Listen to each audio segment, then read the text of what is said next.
dipersembahkan oleh Hingga saat ini angka pertumbuhan ekonomi Indonesia belum banyak mengalami peningkatan. Kondisi itu disebabkan oleh banyak faktor baik dari sisi domestik maupun pengaruh perekonomian global. Untuk merespons kondisi itu dan untuk menjaga stabilitas sistem keuangan, Bank Indonesia melakukan pelonggaran kebijakan makroprudensial.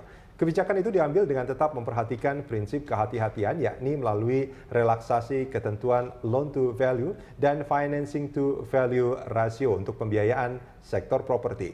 Apa saja isi ketentuan kebijakan makroprudensial itu dan bagaimana pengawasan dan juga penerapan kebijakan itu? Kita akan membahasnya bersama Deputi Direktur Departemen Kebijakan Makroprudensial Bank Indonesia, Ita Rulina. Saya langsung ke Bu Ita. Bu, kalau kita bicara soal makroprudensial, mungkin masyarakat juga belum banyak yang memahami betul. Ini maksudnya apa sebetulnya? Apa yang dimaksud dengan kebijakan makroprudensial? Ya.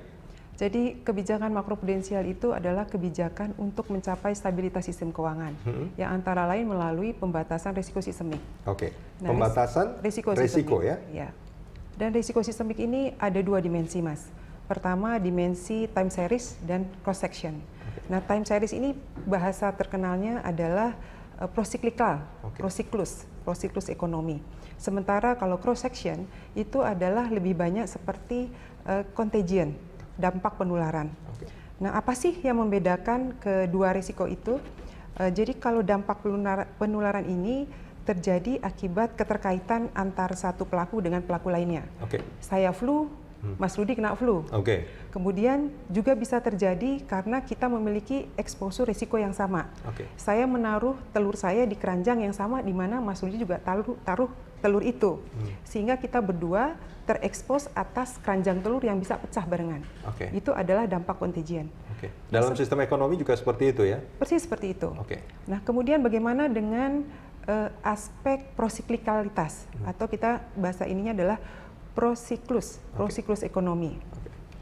Jadi prosiklus ekonomi itu adalah semacam perilaku dari pelaku-pelaku ekonomi yang mengikuti atau memperparah siklus ekonomi.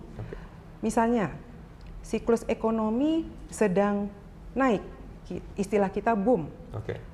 Pelaku ekonomi atau dalam hal ini perbankan berlomba-lomba menyalurkan kredit dengan sangat ekspansif.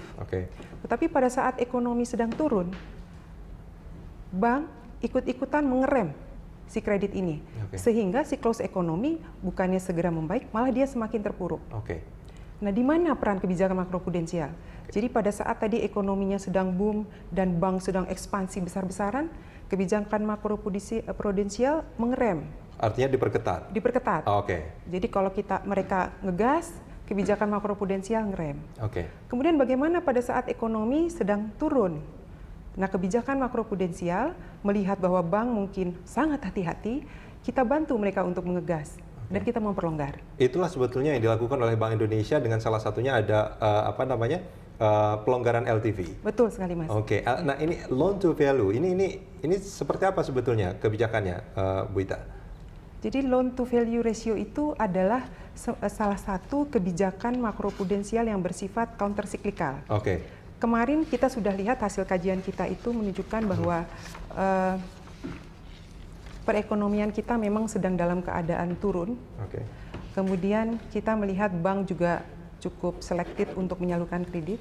Nah, dalam situasi seperti inilah kita bantu dengan yang seperti tadi saya sampaikan, kita ngegas. Cara ngegasnya adalah dengan cara melonggarkan kebijakan LTV ini.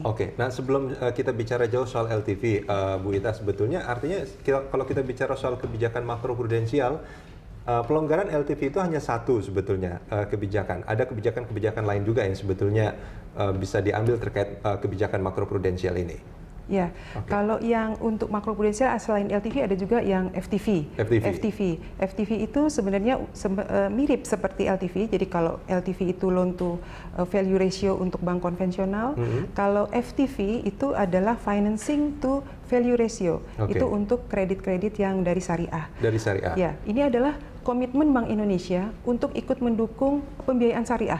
Itu dengan kita juga sadari bahwa masyarakat kita kan relatif besar muslimnya, tentu saja ini sangat istilahnya cepat mampu mempercepat perekonomian kita. Kita harapkan seperti itu. Nah, Pak, kebijakan dengan melonggarkan LTV dan FTV ini apakah memang secara sudah dilakukan semacam simulasi seperti itu bahwa ini akan membuat seperti bank tadi ngegas kembali dalam keadaan kondisi ekonomi yang kurang menarik buat mereka menyalurkan kredit atau gimana? Ya betul Mas, tentu pada waktu kita melakukan rekomendasi kebijakan itu harus dilengkapi dengan kajian-kajian. Nah, salah satu kajian kita memang memperlihatkan bahwa sektor yang masih berkinerja baik di dalam kondisi seperti ini adalah sektor properti. Nah, ini menjadi perhatian kita, dan juga kita lihat sektor properti ini interlinkages-nya, keterkaitannya dengan sektor lain sangat luas.